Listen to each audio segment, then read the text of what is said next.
talk about some of the work we've been doing in my group on different engineering techniques to analyze music audio primarily. And this talk is kind of like this idea I've been pursuing just for the past year. But it's something that I'm very excited about, and that's why I'm doing it. But you'll get the feeling of this, that it's like, well, what exactly are we trying to do here? And maybe I'm not exactly sure, but there's some interesting techniques that are coming out anyway. And so the idea is trying to look at this sort of, this mysterious phenomenon of music, trying to get somewhere below the surface, and a lot of people have that feeling, have that sort of motivation. I have a particular set of skills and tools, and so I'm taking a particular tack on that problem. But, it's certainly not the, I don't plan to answer the question particularly. Just to give you the context, the lab ROSA is the Laboratory for Recognition and Organization of Speech and Audio. There's the organization, which is the subtitle of Al Bregman's book, actually. His book is The Auditory Analysis, the Perceptual Organization of Sound, right? And so I like that word a lot, and that's why that's in there. And also, organization is like, well, we're not actually quite recognizing stuff, but we're doing something with it to make it a little more organized. So that was like my caveat when I was naming the group. But the kind of stuff we do is it's these different kinds of signal analysis. It's analysis rather than synthesis. My background is in signal processing. We use a lot of techniques from machine learning. And then we're working in sound. We started off working in speech. That was kind of what I was doing when I started the group. But then I was also interested in branching into its environmental sound. And then latterly, we've been doing more and more work with music audio because that's been a very explosive area in the last few years.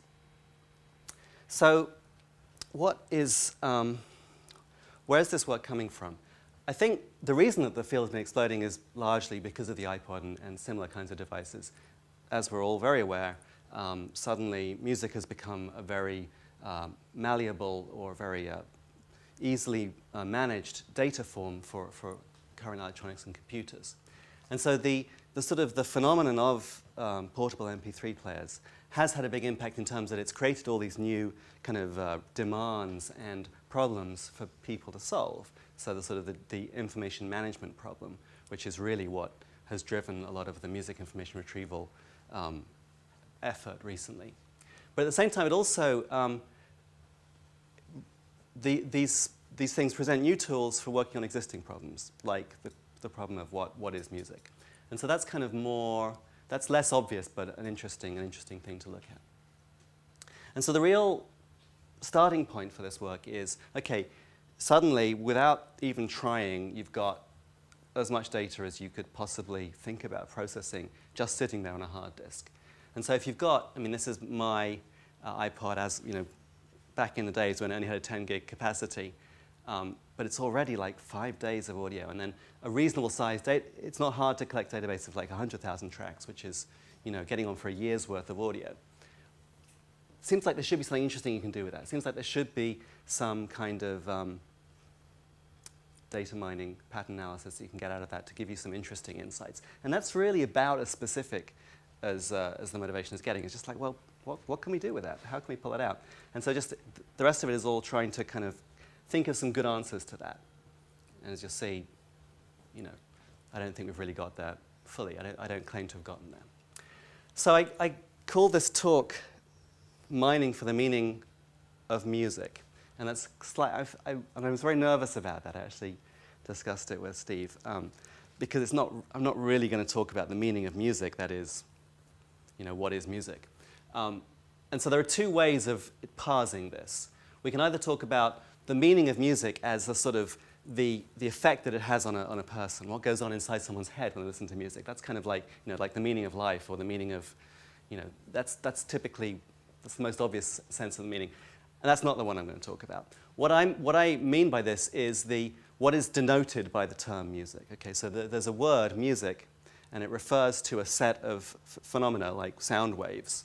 But of this entire space of sound waves, some of them are music and some of them are not music. And so can we come up with a definition of the word music, the meaning of the word music, by looking at this collection of examples of music? So we're trying to draw the boundary around the set of things that are music.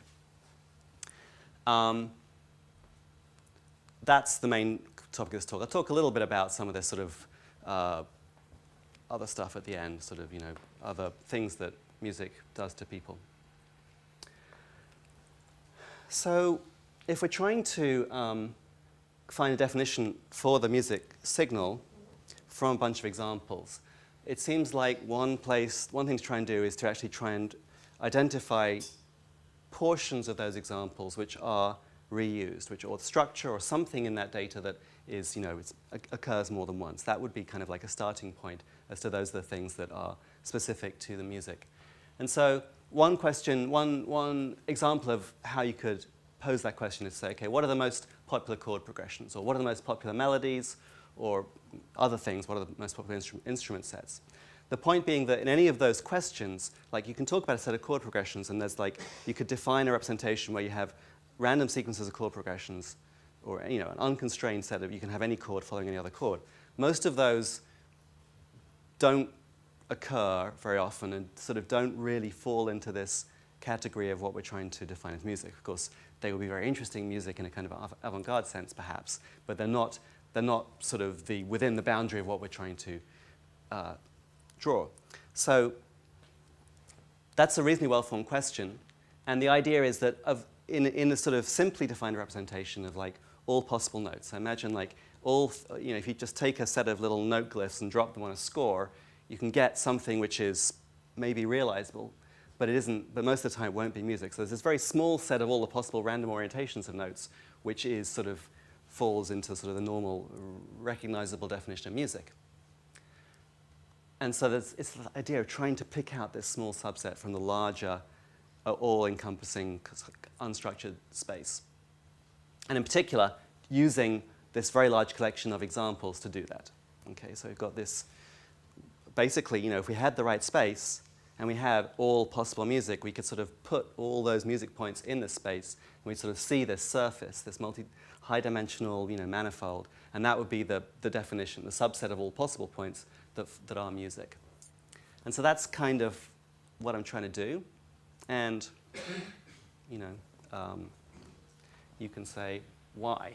So these are just scatter plots of some particular representations, and the idea here is, well, there's some structure here that's not completely random and spherical and stuff. There's some structure. So why would we do this? Well, as I sort of tried to warn you, I'm not exactly sure why, but there are some things there are a bunch of directions that having a good way of differentiating or, honing in on what music is and what music isn't might be useful. So obviously, if you've got a way of describing just the parts of the space that are musically valid, then if you have some new piece of music, it's going to fall in that part of the space. If you want to represent it in the smallest amount of data, that is to compress it, then you just give the coordinates within that space. You don't have to give the coordinates within the wider, all possible sounds space. So it could be sort of compression.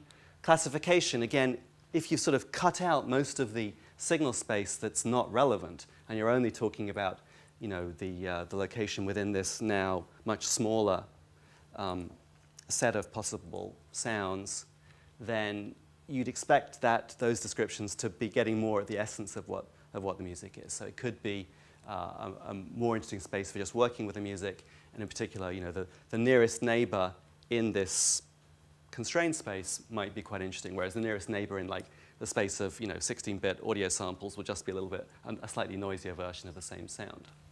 And of course, similarly, if you've got this space and you can move around in it, then if you perturb something, then you get something which is still musically valid at some level, rather than just perturbing it and having it sound like a broken sound. The sound no longer is musically interesting. So those are kind of directions for the applications as opposed to, what problems we're directly going to solve. So that is kind of the motivation, which is new for this talk, and which I'm hedging, right? Because I don't really know quite how to explain it, but hopefully that's given you some idea of what I'm trying to do and what I'm trying to get at. So now what I'm going to talk about is a couple of examples of projects, more concrete projects that are trying to move in that direction, but I wanted to give you that context so you could see where we're trying to get to. So the first thing, and do feel free to interrupt, it's kind of a big group for that, but if you have anything you want to say, but maybe you should wait and see what's going to happen. You just answer a general question, yeah. And then I won't disrupt. Okay. find a static quality to what music is in terms of space, but yet Yep. we know that our ideas of what music is keeps changing, Yep. both horizontally and vertically. Yep. So how do you account for that in what you're doing? Changing on the scale of generations or on the scale of seconds? Well, changing in the sense of not only generations, but changing in the sense that we recognize musical sounds from other cultures, which at one time we, for example, ignored, Yeah. as well as new experiments in sound patterns within our own culture. Yeah. So how do you, Yeah. how do you cope with this element of change? I don't, right? I mean, you're right. You got me there. And it's very, and that's the whole danger with trying to define music, because of course, the definition of music is whatever someone says is music, right? It's not, I don't have the right to say, I'm sorry, that doesn't pass the test. It's not music, right? But I'm specifically working with pop music, right? And that tends to be, I mean, a lot of it is very conservative, very predictable, very firmly within a genre, and so that stuff, I mean, I'm not trying to do something, I'm not trying to deal with these difficult cases which are sort of like, well, I don't know what the answer is. I'm more interested in something that's going to be able to deal, it's going to be able to handle with the very obvious cases like, okay, this is, this is obviously just another example of, your standard Western tonal or harmonic, music. But I don't really know. I mean, I haven't thought very deeply about those questions. So, but they're good questions. Yeah. So based on the way that you answered the question, are you talking about music per piece or music? Yes, exactly. So the way I'm thinking about music is an entire piece sort of all at once. So the idea is there's this process that you've assimilated it and you've understood it, and that's how it exists. And that's a very particular and limited view, but it's sort of how we think about it, because I'm starting from these files on my hard disk, so they're kind of like there's this entire thing. But so I'm not delving into the problem of how people acquire that or experience that. That's a different problem. Okay, so now I'm going to talk about specifically trying to address this problem with respect to drum patterns, again, from pop music. And this was something that I did with John Arroyo, and we talked about it at ISMIR 04, so it's a few years old, but it's the first kind of example of this idea that we did. And so if we have this sort of, so this is the drum track for a piece of music, and we just play that. And this is like your classic kind of rock drum track with just three instruments: the hi-hat, the snare drum, and the bass, and then some alteration between. The bass, the snare is mostly on the third beat of the bar that we can hear. And there's obviously variations there, but basically compared to all possible places you could put those drum sounds, there's a relatively small space that the drum tracks that you're going to find in pop music will occupy. So the idea is to try and come up with this condensed space to describe this the structure in these drum tracks efficiently from examples. And so the way we're going to reduce this space is through describing in terms of a basis. So this is here's maybe our data, which is multiple channels, but or multiple examples like different drum tracks, and we're going to describe those with a smaller set of bases, and then each example is described by some set of weights over these bases, right? So it's standard basis decomposition as a way of reducing this part is a more compact description of this complete data set. But of course it can't describe any possible data in here, so that's how we've reduced the data space that we're dealing with. There are different techniques we can use for trying to come up with a decomposition like that. The standard technique is principal component analysis, which basically tries to find the basis functions such that you get the biggest bang for the first one, and then the second one is like, well, once you've taken everything you can in terms of variance or energy with a single basis, then you do the next best one, and so on down. And it doesn't, it's a very standard method in statistics.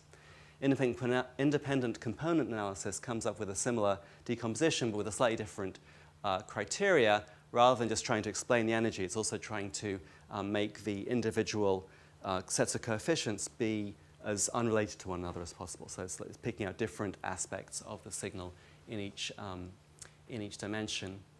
Linear discriminant analysis does the same thing, but you also give it some information about which things belong to different classes, and it tries to find basis functions that are doing the best at pulling the different classes apart. Non-negative matrix factorization, again, is basically doing the same kind of thing, but with the constraint that all the values are going to be non-negative, which has some very interesting interpretations. It was originally developed as a way of decomposing images, where the image intensity, the amount of light in a picture, is always a positive thing. You can't subtract light from one part. And it seems like it's very popular for spectrograms because the energy in a time frequency grid is also not intrinsically non-negative. But they're all basically doing the same thing of finding this decomposition of this data set of examples versus dimension as the product of a set of weights and some basis functions. So, okay, we want to do this kind of thing for drum sounds. What are we going to use for data? We actually wanted to use the audio, but at this point, getting the drum tracks out of the audio was something we hadn't solved, although other people have solved it, and wasn't really, was kind of a big obstacle. So we started from MIDI data. We just took MIDI versions of pop songs that we found on the internet and pulled out the drum track, which is normally fairly easy to do, classified the various drum instruments, MIDI drum instruments, into these three classes to get these patterns out. But the idea is we could easily plug in an audio extraction if we had it working. I have a question here. Yeah. These would have been quantized drum tracks? They are. They are, because they're only coming from drum machines. And actually, one of the reasons I was doing this was because I was interested in drum feel. And I wanted to see if we could get functions that were coming out. There would be one function which would be the sort of the default, the metronomic performance, and then another function which you'd add or subtract to sort of move, to give it some feel. And we didn't get any of that, and I think because there wasn't any in the data, so it's not a surprise. But yes, that's a limitation. But those are kind of different things, right? It's actually quite interesting to just try and solve the metronomic drum pattern and then look at the imposition of feel as a subsequent thing. But we don't have any feel here, so we're not getting that coming out.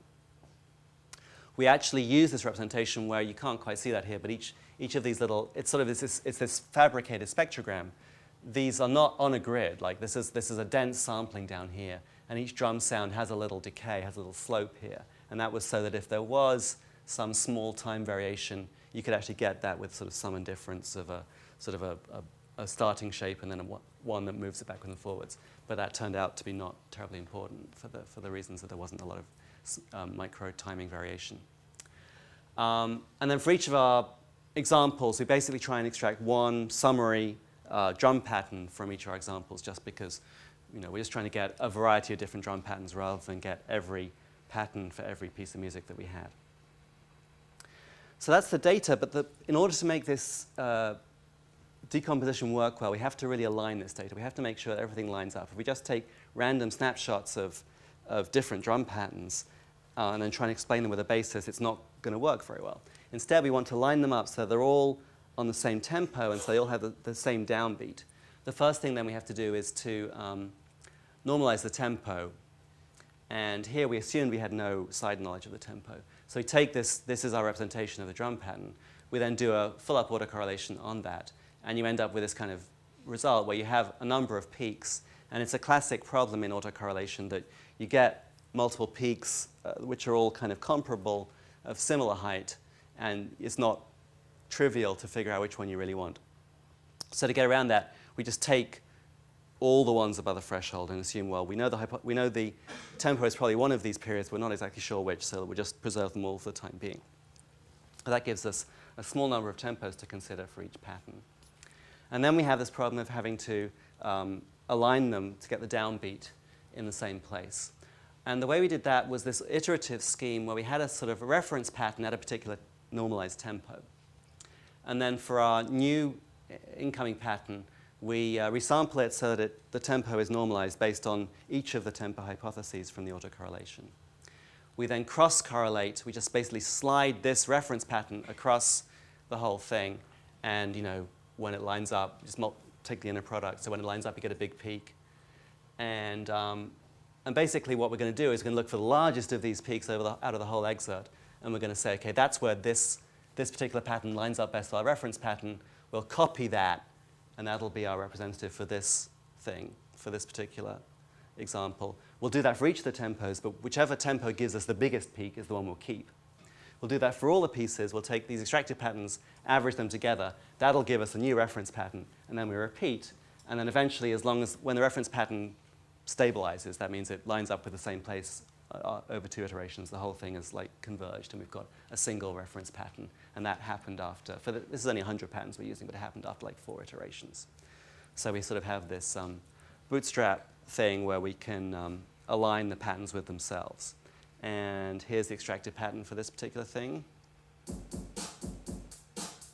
right? Which is clearly, this is the repeating pattern that comes through. So then we have all these patterns which are now normalized to the same tempo because they all lined up with the average thing nicely and temporally aligned to the same downbeat. We don't necessarily know where that downbeat is in reference to the bar. It could be like, starting midway through the bar. We actually forced it so that it had we started off, our initial reference template was kind of a standard 1-1-3 bass drum pattern. So it worked out doing the right thing. But now we stack them all up, and now we've got the space that we can do this basis projection thing to. Now we can try and find a set of functions which will allow us to explain this ensemble of data as efficiently as possible. If we do that with principal component analysis, we get the so-called eigenrhythms. They're the eigenvectors of the covariance matrix of that data set. And so we have the mean pattern, the average of all the data, and then we have these different basis functions. And by adding and subtracting these basis functions, which are bipolar, right? They're both positive and negative.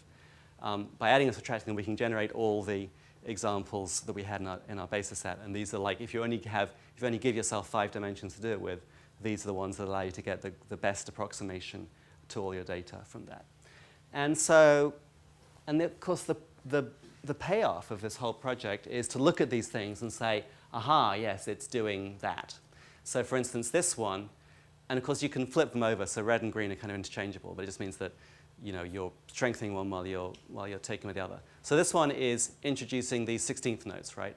And then taking away some of these quarter notes, I guess, in fact. And so that sort of makes some kind of sense. This one is just adding some bass drum during this on the 2 and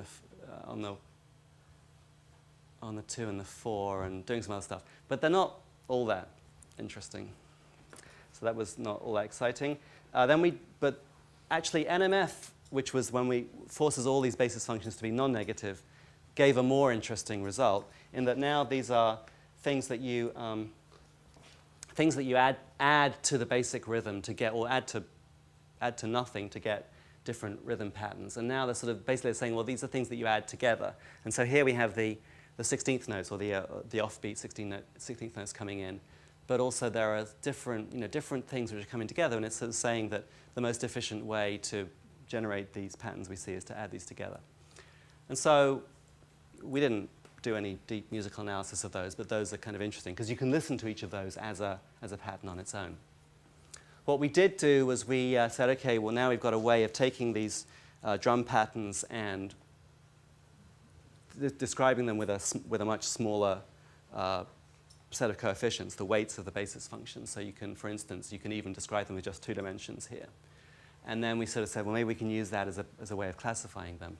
So we had like 10 examples of each of 10 genre categories, just, sort of we did it more or less by hand. And there's not a lot of structure showing up here on the PCA. On the LDA, where the projections were actually optimized to try and separate these, then you begin to see these clusters separating out more, but that's kind of what you'd expect. The classification results aren't very impressive. So basically what we're saying is, well, the drum patterns aren't really the strongest thing that are allowing us to distinguish between these different genres, which is kind of, if you look at them, rock and pop is always difficult, but even, I thought that country would come out because there tends to be more of a 6/8 beat in country, but none of this was particularly strong. So, but that's the kind of thing you can imagine trying to do. The other thing we could do, and this is what John Arroyo was driving him, more was this idea of using it for synthesis. So now we've got this space of drum patterns. We can now just set up a set of 8 coefficients here with some points here. It'll generate the equivalent drum pattern, and you've got this continuous space, this continuous 8-dimensional space, but every point in that space is a more or less credible drum pattern. So if you sound to it, if you listen to it and you move them around, it sort of it morphs between these different patterns, basically crossfading between these different basis patterns, but they're all kind of interesting and pleasing. And so that was the idea of defining this space such that now we've got this space of drum patterns, but there are no kind of bad ones in there. It's not like you can just randomly put a note somewhere accidentally and it'll sound bad. Okay, so that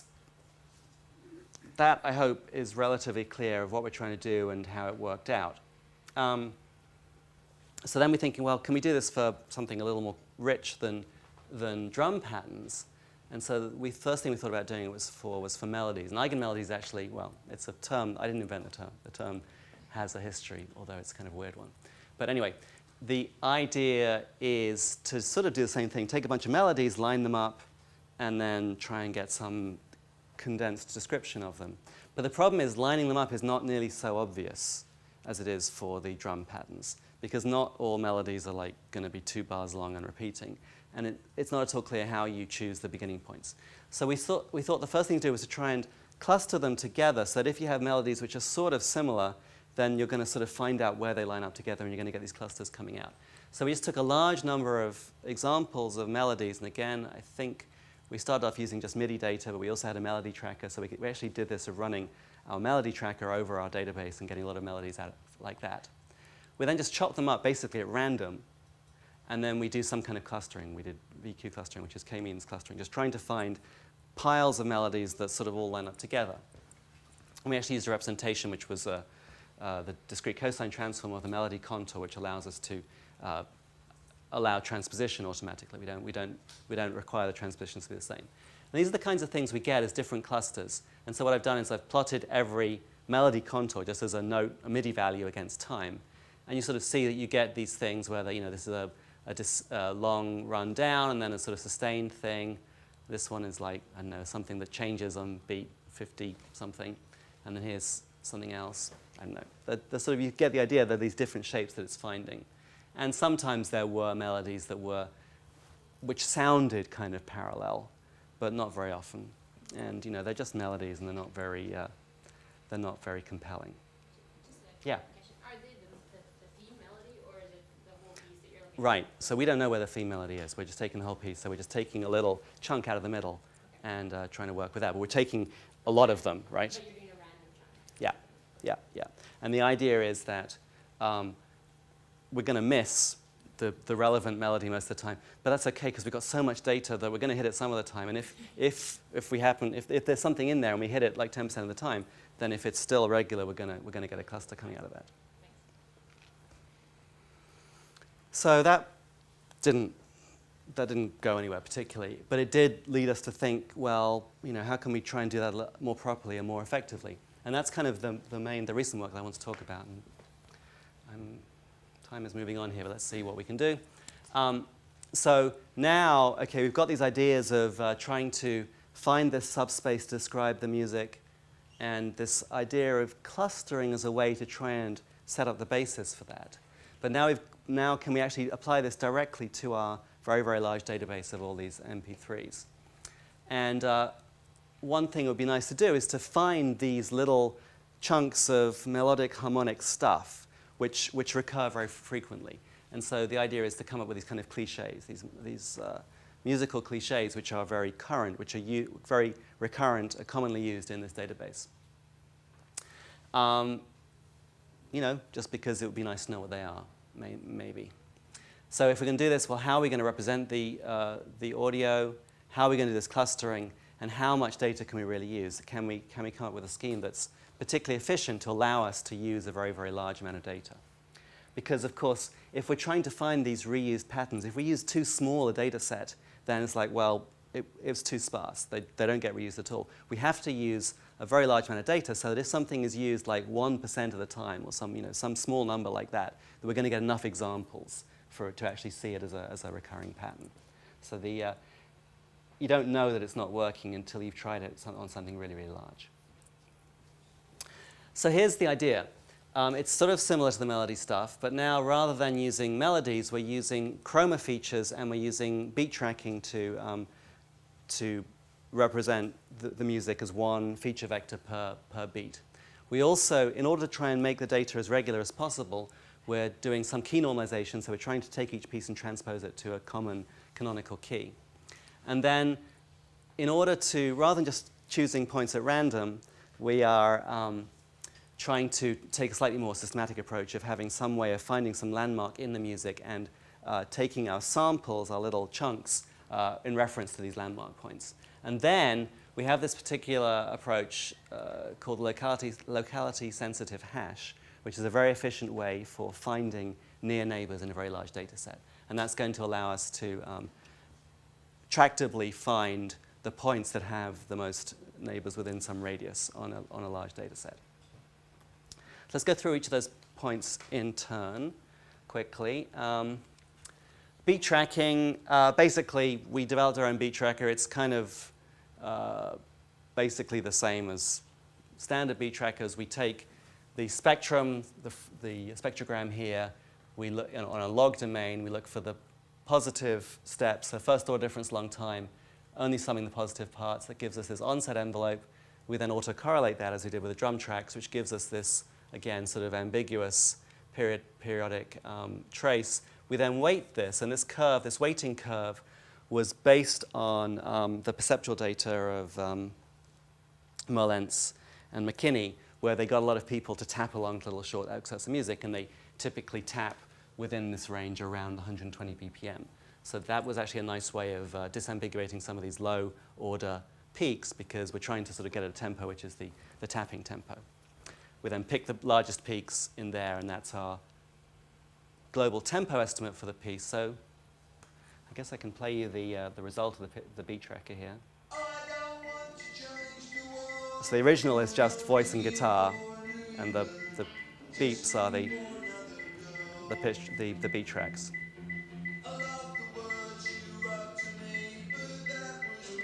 Good choice. That's actually one of the McKinney-Merlentz examples. But yeah, I like Billy Bragg. But it was actually, it's kind of a challenging one because there's no drums and it's fairly syncopated. Okay, how we do it?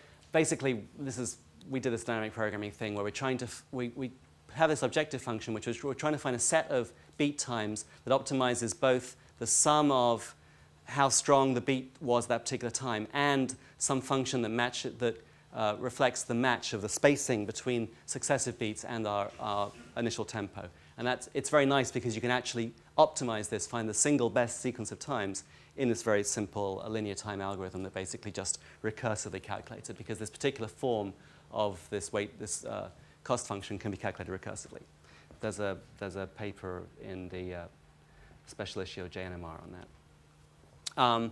Well, it's a non-causal algorithm, right? You have to get to the end before you can find out where the best beats were. But that means it can do things like it can bridge gaps in the music without any trouble, because it's just like, well, there's some path through there that gave us the best sequence of beats. And that's kind of nice, so it doesn't get upset by that. It always lines up exactly with the downbeat. And so here's that same Billy Bragg example, and here are the actual subjective. So the nice thing about McKinney and Merlentz is they got people to tap this and they recorded them, so there's all this subjective data, and you can sort of score how well you're agreeing with that. And there was a contest, and this algorithm didn't come first, but it came second of like 5 or 6, so it was doing okay. Okay, beat tracking. Next is the chroma features. So this is now how we're going to represent this whole, these spectra, these individual little time windows. And we're using this idea of chroma, which is where you take the entire spectrum and you represent it with just 12 dimensions, and each dimension corresponds to a semitone in some canonical octave. And so if we start off with a musical scale on the piano like this, going, this is the actual chromatic scale over several octaves, we end up with a representation like this where it sort of wraps around, and then we can actually resynthesize this. If we take each one of these little rows and use a shepherd tone here, which is a sum of all the sinusoids in octave relations to each other, we can then resynthesize to get something like this, where this is now your sort of endlessly ascending scale thing that it just wraps around. It always stays within the same frequency range, but it always seems to be moving upwards. So the combination of the chroma representation and the beat tracking gives us this beat chroma representation. So if we start off with the Billy Bragg, just to remind you.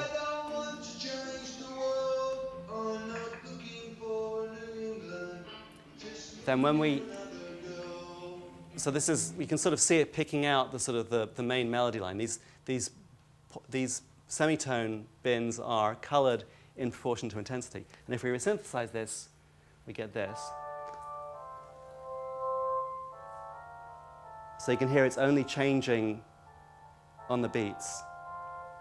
Right? And obviously the instrumentation is all lost, but there's some things preserved. There's some melodic harmonic structure that's preserved.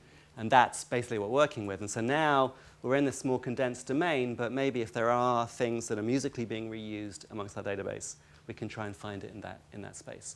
The key estimation, basically, if we want to try and find little chunks like that are being used, we don't want to have to learn it several times for different, just because it just happens to be played a semitone higher.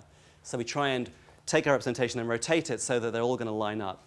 And we do this by taking the covariance matrix of the entire beat chroma representation like that. And it turns out that you can do a trick similar to the sort of thing I was talking about lining up the downbeats, where you sort of line things up, average them up together, and then line them up again to sort of try and match the average. And we get this kind of global model, which gives us a way of finding the best transposition for these pieces. The landmarks, basically we have just a simple sliding window thing that goes through, again, the chroma representation, looking at windows on each side and looking for the points where the window on this side is least well matched by the model based on the window on that side. So you just look at a likelihood ratio and slide it across, and you get a trace like this white one, and then you just take the maxima there, and the idea is it's picking up the points in the music where something changes, which you hope is going to be the beginnings of some kind of fragments or of phrases, something like that.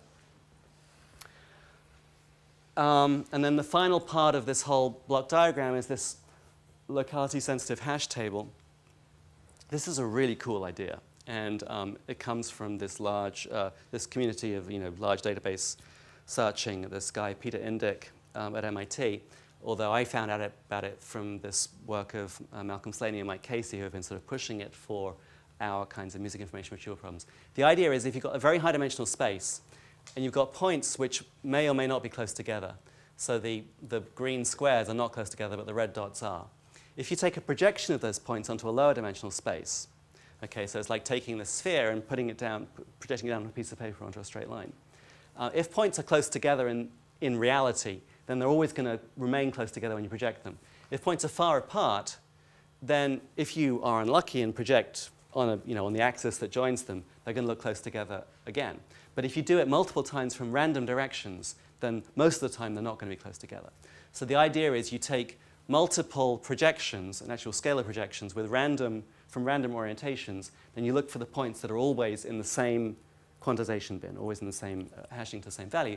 And then if they do, then you can be confident, it's only probabilistic, that you can you arrange it so that you're 90% confident they really are that close together.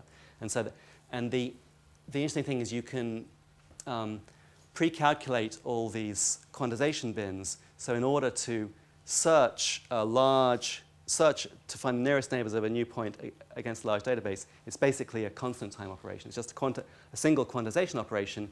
You look up the bin, you find out which other points are in that bin, and you're done. So it's very, very quick, whereas normally you'd have to do a linear search, which would be you'd have to compare the distance to every point. Okay, so now we can do the experiments. The data set we were using, there's this set that I put together called Artist 20, which is 20 artists by 6 albums, all pop music, total of 1,400 tracks. When we take 10 landmark points per track, we end up with 14,000 patches. And the actual patches we use are 12 chroma bins by 24 beats. 24 beats because it was like, divides by both 2 and 3, and it's long enough to sort of get some kind of interesting, possibly recognizable music stuff coming out. 288 dimensions doesn't matter for the hash table. It's just calculating distances, Euclidean distances between these things. For this data, calculating these features took about an hour. Calculating the the LSH, the hash table, finding all the nearest neighbors within some radius for all 14,000 points was very quick, like 30 seconds. And doing that with this particular radius, we end up with some large number of patches that have more than 10 nearest neighbors. This is the histogram of number of nearest neighbors versus number of patches that have that. So we've got a lot with like 1, 2, or 3, not 1 or 2, I guess, but then a few that are like more common. And so we're interested in those are the ones that are the common patterns. So what are they? Well, they're kind of boring. But this is basically what the most common thing is just a chunk of music where the chroma content stays the same. And so there's these sustained, long sustained things at different transpositions because they're all meant to be they're all meant to be key normalized, so they're sort of different things. So this is like, anyway, they're not terribly interesting. So then what we tried was, okay, well maybe our landmarks aren't working very well, so maybe we can take every single beat and see how that works. But that means obviously we've got many more patterns to work with. And also, because we're tending to prefer these sustained patterns, let's high-pass filter, let's do some differentiating in time. So if there's a sustained pattern, it sort of disappears. And we're only left with kind of like the detail, the things that change. And so we tried that. In order to make it tractable, now we had to limit the number of tracks we were using. So we used the 86 tracks from the 6 Beatles albums that were in the data set. And that gave us a total of almost 42,000 patches when we use all beat offsets. The LSH now takes about 10 times longer, but it's still, very, very quick. And here's one example pattern. And these ones are a little more interesting. So this pattern is actually like this alternating 4-beat kind of vamp between 2 patterns. And so here are 2 examples from that, the actual original audio. This is this one. And then here's another one, which is matching it.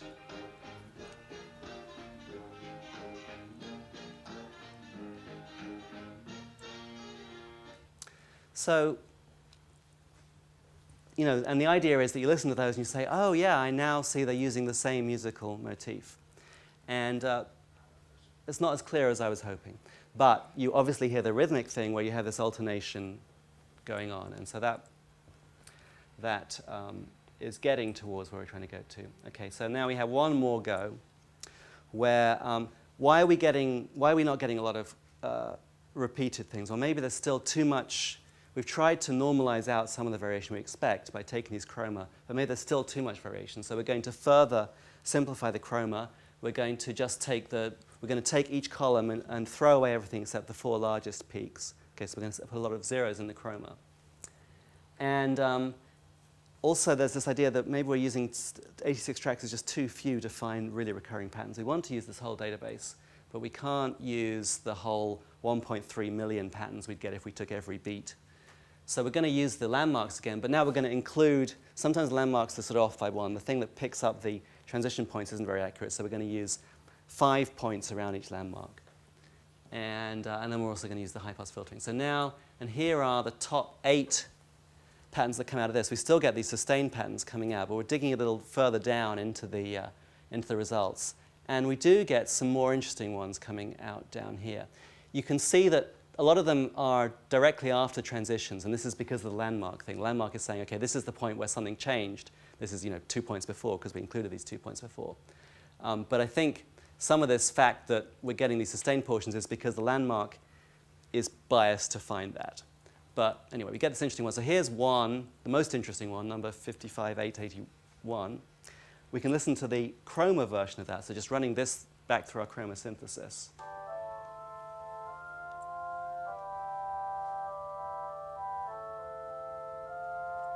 So it's like this, this 3-chord sequence that then repeats. And so here are the tracks that matched that, the actual points that matched. So there's Depeche Mode, 2 from Roxette, and then 1 from Tori Amos. Let's just listen to those and see if we can hear the similarities.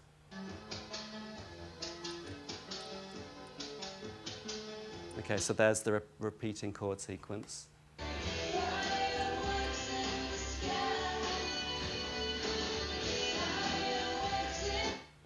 Roxette was not a band I was familiar with before I started this work.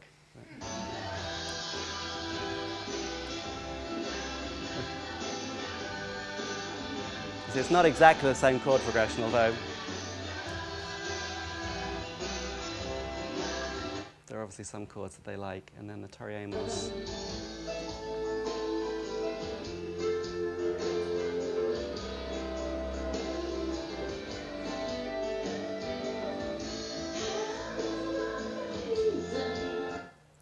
So, I mean, that's kind of as far as it's gotten right now. That's the level of motif that we're able to pull out, and I'm still not that impressed. And I think there are a few things we're going to try to push this further.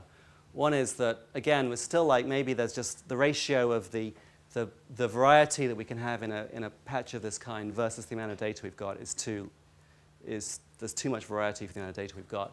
We can't really use more data, but we can use smaller fragments. So we can try and simplify them some more, rather than we can try and flatten out the amplitudes. We can also use shorter fragments. I think maybe if I used 8-beat fragments rather than 24, then maybe I would be able to find something more interesting. And of course, ultimately, I'd like to use a large data set, but at the moment, I'm running up against the computational limits on the implementation I've got. Just to go back a slide, oh God, I was going to play the sample again. But this 1.3 million fragments, I have actually run some experiments with that, but it takes like about a few hundred milliseconds to compute each query. So the entire n by n query would take a couple of days, which I just haven't had time to run. But it is something you could do if you weren't trying to make a conference deadline or whatever. So that's odd. OK. All right. So that's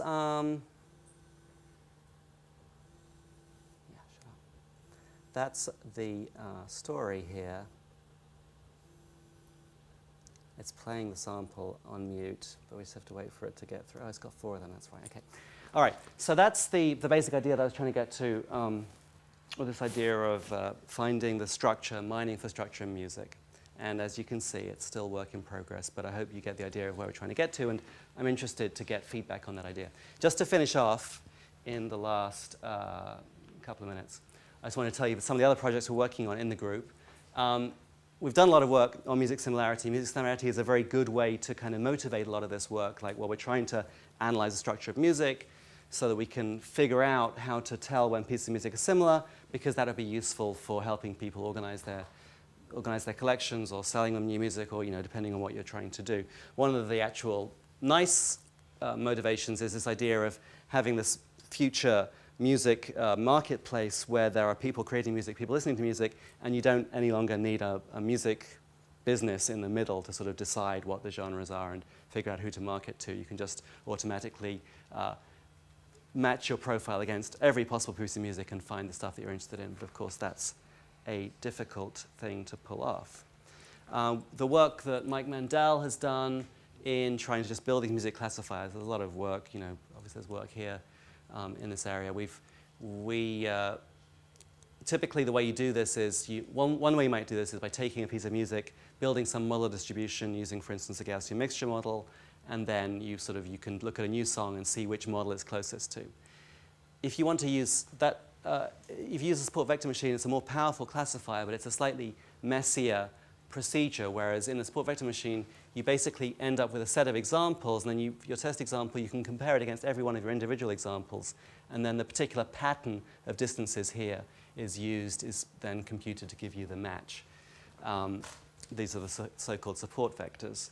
The way to do this that seems to be most effective is to have your individual reference patterns be single songs or even segments within songs, and then have a large number of those. The feature set that Mike has been using for this is a combination of sort of classic mean and variance of the MFCCs, these standard speech-based spectral features that are commonly used. And he's also been using this time-based stuff where he calculates the temporal envelope over like a 10-second window within 4 broad bands, then takes the spectrum of that, so you've got this sort of modulation envelope, just takes the magnitude of that, and then also does this DCT, this decorrelation transform, but that gives you this sort of so-called envelope kepstrom of just where the energy fluctuates, which gives you something like the tempo as well as sort of the pattern. and then just puts all these features together and gives you one big feature vector of like 300 dimensions or 400 dimensions, which you use for the classification. And then this is something we've used in these evaluations, Myrick's evaluations, and it does okay. Wasn't the best system, but it was second best on several of the tests. We've worked in cover songs. So actually, this beat chroma representation was originally developed for cover songs, finding different performances of the same song, because the idea is if you track the beats, if you normalize out the instruments, you end up with very similar representations. And this system actually worked very well for cover song detection. And all we would do is we take the entire song and just try and slide them over and see where they matched best without really trying to figure out where the segments were, whether they were the same length or anything. We just find if there's one point where they line up well, then they probably are cover versions. That's what that slide is saying. And then this is kind of getting back to this original point about the other meaning of the meaning of music. That is, what does music mean to people? Mike Mandel, again, put together this web-based survey where you listen to 10-second clips of music and you type in words. And you can type in any words that you like. They're your tags for that music. And one of the reasons we did this was just to sort of see what words people would use when they were given no prompting, no hints about what to use.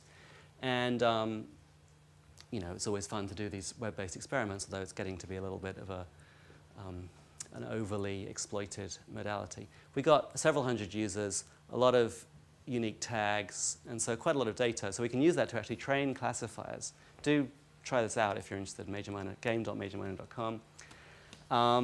But Mike has been using this for these classifiers, and this is like the top, 30 terms in terms of the number of times these terms were used. And we see there are a lot of genre words, rap, hip-hop, and a lot of instrumentation words, saxophone,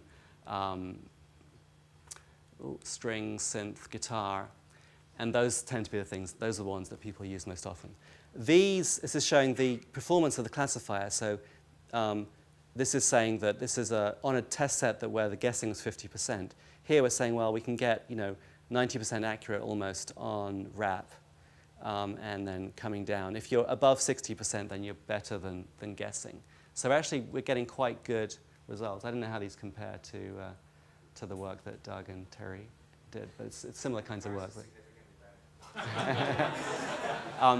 It's interesting because the interesting thing is this is we only use patterns when two people use the same word. So these are verified patterns. We know this. It's pretty like this word really applies to this 10-second clip, but we're only doing it over 10-second clip. So it's a more detailed, more narrow projection than is usually used. We're looking now at the ways to propagate these labels. Obviously, we've got a lot of unlabeled examples of clips, and so can we exploit that data using some of these semi-supervised learning ideas? And also, in general, we have a lot of tags which are at a higher level. So if we mine Last.fm for clips in the way that Doug has pioneered, can we narrow those down to make them apply just to 10-second segments so that we can sort of rather than saying there's a guitar somewhere in this track, can we actually pick out the parts that really are guitar, which would be kind of nice. Sorry, Dennis, yeah. The dots. Yeah, dots are different amounts of training data.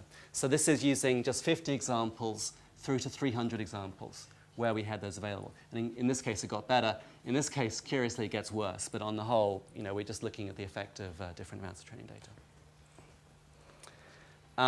OK. We have Graham Polliner working on conventional transcription, trying to get from the music back to the notes, doing it from the point of view of a classification problem. So basically have support vector machine classifiers trained on examples of pieces of music that contain particular notes, and that has worked quite well.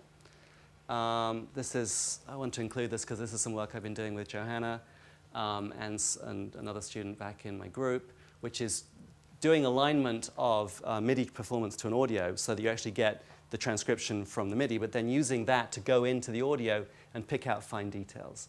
So here, if you know exactly which notes should be here at a particular time, it makes it relatively easy to go into something like this and do a polyphonic transcription where you can measure very accurate pitch values because you've got a fairly narrow window you have to search over. Given that it's within this semitone, what is the best possible frequency? So that's pretty much it. Just to sort of summarize, the general picture is we're taking these large amounts of data in these music audio databases, doing a bunch of different kinds of analyses for different kinds of purposes, and then using the outputs of all of these, trying to integrate them both for classification and similarity tasks, but also for these sort of music structure discovery, trying to get insight into music. Thank you.